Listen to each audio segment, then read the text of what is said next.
നിലവിൽ NCERT ചെയ്ത തെറ്റ് എന്താണ്? ജുഡീഷ്യറിയിൽ അഴിമതിക്കാരില്ലേ? 20% ജഡ്ജിമാരും അഴിമതിക്കാരാണ് എന്ന് പറഞ്ഞത് ഒരു സുപ്രീം കോടതി ചീഫ് ജസ്റ്റിസ് ആയിരുന്നു. അഴിമതിയുടെ പേരിൽ ഇംപീച്ച്മെന്റ് നടപടികൾ നേരിട്ടത് ഒരു സുപ്രീം കോടതി ജഡ്ജിയായിരുന്നു. ഇപ്പോൾ യശ്വന്ത് വർമ്മ എന്ന ഹൈക്കോടതി ജഡ്ജി പാർലമെന്റിൽ ഇംപീച്ച് നടപടികൾ നേരിടാൻ പോവുകയാണ്. 11 ചീഫ് ജസ്റ്റിസുമാരും 2 ലോ കമ്മീഷനും ജുഡീഷ്യറിയിലെ അഴിമതി ചൂണ്ടിക്കാണിച്ചിട്ടുണ്ട്. അതുപോലെ കോടതികളിൽ കെട്ടിക്കിടക്കുന്ന കേസുകൾ എത്രയോ വലുതാണ്.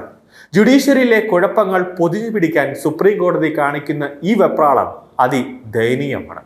അഴിമതിയുടെ കേന്ദ്രസ്ഥാനമായി പ്രവർത്തിക്കുന്ന കൊളീജിയം സംവിധാനത്തെ പുനഃസംഘടിപ്പിക്കുന്നതിനുള്ള ശ്രമത്തെ പോലും ഈ ന്യായീകരണവും ഇല്ലാതെ തകർത്ത സുപ്രീം കോടതി നിയമനിർമ്മാണ സഭകളുടെ അർഹമായ അവകാശത്തെ ചവറ്റുകുട്ടിയിലേക്ക് എറിയുകയാണ് ഉണ്ടായത്. ഇന്ത്യയിലെ സുപ്രീം കോടതി ജഡ്ജിമാർക്കെതിരെ വിവിധ സമയങ്ങളിൽ അഴിമതി ആരോപണങ്ങൾ ഉയർന്നിട്ടുണ്ട്. പക്ഷേ ഓരോ കേസും വ്യത്യസ്തമാണ്. ചിലത് തെളിവുകളോടെ അന്വേഷിക്കപ്പെട്ടതും ചിലത് ആരോപണമായി മാത്രം നിലനിൽക്കുന്നതുമാണ്.